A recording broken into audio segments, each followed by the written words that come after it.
This sport was born in the South. It's the only sport that was ever born in the South. Actually the first race was right here in Charlotte in 1949 on the old Charlotte Speedway, which was a 3/4 mile dirt track. You know, the very first race that was ever run here was on a hot June day in 1960. It was the World 600. It was the first ever NASCAR race that went 600 miles. And the track was so new at the time, and the pavement was still not cured. And the cars would come into the pits, and their teams would take chicken wire and string chicken wire across the front of the cars to protect the radiators, and string some of it across the windshield so that flying pieces of debris wouldn't become a big danger to their drivers. Even with the age that we have here, you know, we've been very proactive about trying to expand in the right areas, try to keep fan amenities where they need to be, try to make this an enjoyable place for people to come to.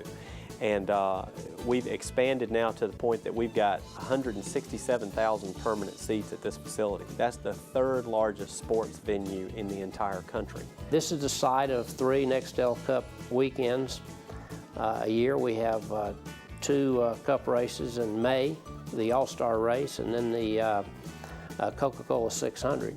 And we have the UAW GM 500 race in October. Now we do a lot of other things here. We've got 2 big auto fairs, antique car shows. We do street rod shows. We have driver schools here almost every day.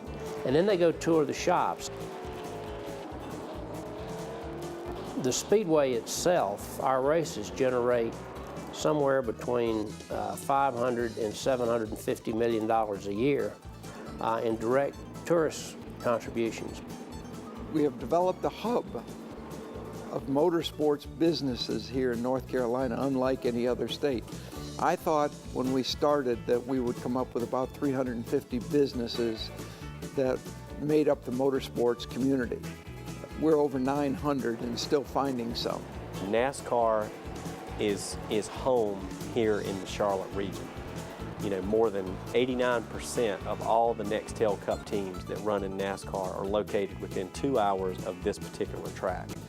And that's, you know, such an impact when you throw all of those teams and their operations and the people that they employ and all the businesses that support NASCAR, whether it's accounting, whether it's legal, whether it's broadcast entities. There's just so many other businesses, PR, marketing, that are related to the sport that are also based here because we're here and because the teams are based here. The audience in the last 10 years has been solid. It's continued to grow. It's continued to prosper. And much like hockey started out as a regional sport in Canada, this sport has spread completely through the U.S. But I think Southerners got a right to be proud of the fact that this sport started right here.